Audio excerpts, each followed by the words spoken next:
मैंने कहा गिटार न बजाने का क्या लोगे? फिर से कहना। मैंने ये प्रार्थना की थी श्रीमान कि गिटार न बजाने का क्या लोगे? वैसे तो मैं अपने शौक को सारी दुनिया की दौलत के बदले में भी बेचने को तैयार नहीं, लेकिन तुम्हारी बात और है बुद्धि प्रकाश। तुमसे कुछ भी ले लूंगा, चाय का एक कप, ब्रेड के 2 पीस, एक सिगरेट, कुछ भी ले लूंगा, क्योंकि मैं जानता हूं कि तुम ये भी नहीं दे सकते। ना कौड़ी तेरी जेब में है ना मेरी में। इसलिए मैं तो ये कहूंगा बुद्धि प्रकाश जी कि शांति से बैठकर म्यूजिक सुनो। यार ज्ञान, तुम इस शोर को म्यूजिक कहते हो? ये म्यूजिक नहीं है भाई। तो फिर म्यूजिक क्या है ज्ञानी जी? म्यूजिक तो आकाश पर चलते हुए सितारों की रफ्तार का नाम है, बहते पानी की धारा का नाम है, धड़कते हुए दिल की आवाज का नाम है। फिर से कहना। मैंने कहा ना कि म्यूजिक धड़कते हुए दिल की आवाज का नाम है। वाह दोस्त, ये कौन सा म्यूजिक हुआ जो ना तुम सुन सकते हो ना मैं सुन सकता हूँ? सिर्फ डॉक्टर सुन सकता है, वो भी स्टेथोस्कोप लगाकर। तेरी किताबों में बेशक ऐसा लिखा हो, लेकिन ये सच नहीं है। म्यूजिक वो है जो मैं गिटार पर अपनी उंगलियों से पैदा करता हूँ। अगर ये म्यूजिक है बंधु, तो फिर शोर क्या है? शोर वो है जो तुम इस वक्त पैदा कर रहे हो। बेवक्त बोलना, उल जलूल बकना, हर बात को थ्योरियों में उलझा देना, इसी को शोर कहते हैं। काश तुम मेरे दिमाग की अथाह गहराइयों तक पहुंच सकते। वहां जाकर क्या करूंगा? सूखे कुएं में बाल्टी लटकाने का कोई फायदा है? अगर तुमने गिटार बजाना बंद न किया तो मैं उठकर बाहर चला जाऊंगा। अगर तुमने मेरे म्यूजिक के रास्ते में कोई रोड़ा अटकाया तो मैं इस कमरे में एक पल भी नहीं ठहरूंगा। मैं यहां से निकल जाऊंगा। मैं भी यहां से जा रहा हूं। मैं भी जा रहा हूं। अरे अगर आप दोनों यहां से चले जाएं और मेरा कमरा खाली कर दें तो मैं समझूंगा भगवान इस दुनिया में है। भगवान साक्षात इस धरती पर रहता है। लाला जी, आप कब पधारे? मैं भगवान के साक्षात रूप की बात कर रहा। लाला जी, भगवान आपको साक्षात कहीं भी नजर नहीं आएगा।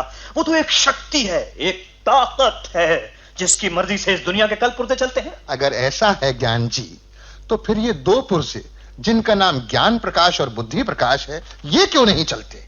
इस तरह पड़े पड़े तो आप दोनों को जंग लग जाएगा। लाला जी, आप कभी घड़ी 2 घड़ी मेरे पास बैठे तो मैं आपको बताना चाहूंगा कि ईश्वर क्या है। मेरे भाई, 2 तो तुम पहले ही नाकारे और निठल्ले बैठे हो, अब मुझे भी साथ बिठाना चाहते हो? मैं पूछता हूं, तुम लोगों में शर्म, लिहाज, इज्जत, आबरू नाम की कोई चीज है क्या? क्यों? हमने क्या किया? किसी की जेब काटी, सड़क पर चलती किसी लड़की को छेड़ा, किसी को गाली दी? हमने तो कभी कुछ नहीं किया लाला जी। यही तो रोना है कि तुम लोगों ने कभी कुछ नहीं किया। अरे कुछ करो भाई, कुछ करो और मुझे कमरे का किराया दो, वरना कमरा खाली कर दो। उठो यार बुद्धि, लाला जी की चिंता दूर कर ही दे। उठो, यह कमरा छोड़कर कहीं चले जा, वरना चिंता के कारण लाला जी को ब्लड प्रेशर हो जाएगा। अरे सुनो, कहां चले? बैठो बेवकूफों, कहां मारे फिरोगे? वो तो ठीक है लाला जी, पर आपको चिंता जो लगी हुई है। मुझे तुम्हारी चिंता नहीं है मूर्खों, मुझे तो कोई और चिंता लगी हुई है। अच्छा, आप अपनी चिंता हमारे गले में डाल दीजिए, हम 1 मिनट में उसका हल ढूंढ लेंगे। तुम किसी काबिल होते तो था ना। लेकिन लाला जी, कृपया जरूर बताइए मामला क्या है, हम आपकी सहायता करेंगे। Give us a chance please. तुम्हें क्या बताऊं भैया, ये शादी ब्याह का मामला है। शादी ब्याह? हम दोनों तैयार हैं। अरे गधों, कौन बेवकूफ तुमसे अपनी लड़की का रिश्ता करेगा? पर आपने तो कहा था कि शादी ब्याह का मामला है। हाँ, मामला शादी ब्याह का है। मेरी एक मुंह बोली बहन है राधा जी, उसकी लड़की लक्ष्मी को देखने के लिए आज लड़के वाले आ रहे हैं। राधा का पति नहीं है, कोई लड़का भी नहीं है, उसको सहायता की जरूरत है जी। कोई ऐसा आदमी चाहिए जो लड़के वालों की आवभगत कर सके, उनकी सेवा कर सके। मैंने सोचा कि तुम्हें ले जाऊं, लेकिन फिर सोचा ये मैं ले जा क्या रहा, 2 नाकारे। लाला जी देखिए, हमें गाली मत दीजिए। हम चूंकि आपके घर की मुर्गियां हैं, इसलिए दाल जैसी लगती हैं। आप हमें ले जाइए लाला जी, हम आपको दिखा देंगे कि हम दाल नहीं हैं, मुर्गियां हैं। अच्छा तो चलो, लेकिन देख लेना मेरी इज्जत तुम्हारे हाथ में। आप चिंता मत कीजिए, ये हमारे हाथ में बिल्कुल सुरक्षित रहेगी। अरे आप आ गए भैया, ये कौन है? ये अपने बच्चे हैं, समझ लो लक्ष्मी के भाई हैं। नमस्ते जी। तुम्हारा हाथ बटाएंगे। नहीं आंटी, हम आपका हाथ नहीं बढ़ाएं। हम तो सारा काम खुद करेंगे, आप बिल्कुल निश्चिंत हो जाइए और आराम से बैठ जाइए। लड़के वालों को आने दीजिए, हम उनसे निपट लें। अरे लो, दीनदयाल उनका लड़का आ रहा है। आइए दीनदयाल जी, आइए। नमस्ते भाई साहब। नमस्ते। हमारी भी नमस्ते। Hello young man. अरे यार, हेलो कहो। हेलो, तुम तो शर्मा रहे हो। लाला जी, ये लड़के कौन है? ये समझिए लक्ष्मी के भाई हैं, मेरे बच्चे ही हैं। अच्छा अच्छा। मुझसे कहने लगे हम भी जाएंगे, कामकाज में हाथ बटाएंगे। अंकल आप क्या पियेंगे? ठंडा या गरम, चाय या कॉफी, सोडा या लेमन, लस्सी या शिकंजी, दूध या पानी? अरे तुम तो बहुत तेज बोलते हो भाई, इतनी तेजी में तो मैं कुछ सुन भी नहीं पाया। फैसला कैसे करूंगा? आपको कोई फैसला नहीं करना पड़ेगा, हमने केवल चाय का इंतजाम किया। अरे पगले, अगर दीनदयाल जी कहेंगे कि चाय नहीं कॉफी पियेंगे तो क्या हम लाकर नहीं देंगे? हम लड़की वाले हैं। लाला जी आप तो यूं कह रहे हैं लड़की वाले, जैसे हम कोई मुजरिम हैं। वैसे दीनदयाल जी हमारे मेहमान हैं, हम उनकी सेवा जरूर करेंगे, लेकिन ये क्या हुआ कि हम लड़की वाले हैं? होता है बेटा, लड़के वालों की सेवा करना हमारा फर्ज है, लड़की वाले जो ठहरे। ठीक कह रहे हैं लाला जी। जाओ बेटा, जाओ कुछ खाने को लाओ और लक्ष्मी को भी बुला लो। अभी लाते हैं। जाओ। लड़के होशियार हैं मगर बोलते बहुत हैं। आजकल बहुत बोलने की कुछ बीमारी सी ही चल पड़ी है। लेकिन आपका रमेश तो बिल्कुल चुप बैठा है। ये जरा कम ही बोलता है। मेरी लक्ष्मी भी कम बोलती है, हर वक्त घर के कामकाज में लगी रहती है। अच्छा। कभी कुछ बुन रही है, कभी कुछ सी रही है, कभी पका रही है तो कभी खिला रही है। इस वक्त तो खाने के लिए कुछ ला रही है। अरे लीजिए ना भाई साहब, लीजिए ना। प्लेट आपके हाथ में है, इसलिए क्या आप इसमें कुछ लीजिए ना, लीजिए। लक्ष्मी बेटा, मेरा चम्मच गिर गया, जरा दूसरा ला दो। जी लाती हूँ। मैं ला देता हूँ। अबे यार तू बैठना, लक्ष्मी ले आएगी। जाओ लक्ष्मी बेटा, तुम ही ले आओ। अच्छा। लेकिन मेरे लाने में क्या हर्ज था? अरे भाई, लड़की उठकर चलेगी तो पता चल जाएगा कि ठीक से चल फिर लेती है या नहीं। फिर से कहिए। हाँ भाई, लड़के वाले हैं, शादी ब्याह का मामला है, सब कुछ देखना पड़ता है। क्यों भाई बुद्धि प्रकाश, कुछ समझे? बिल्कुल समझ गया। अरे रमेश यार, तुम इधर आकर बैठो मेरे पास। नहीं जी, मैं ठीक हूँ। अरे यार इधर आओ मेरे पास। नहीं जी, यहाँ मैं बिल्कुल ठीक हूँ। तुम जिद क्यों कर रहे हो जी? वो वही ठीक है। लड़के को इसलिए चलवा रहे हैं कि हमें अंदाज हो जाए कि ठीक से चल फिर सकता है या नहीं। देखिए ना, हम लड़की वाले, शादी विवाह का मामला है, सब कुछ देखना पड़ा। हमारी लक्ष्मी घर का सारा काम आप कर देती है लाला जी। उसने अपनी माँ को कभी कुछ नहीं करने दिया।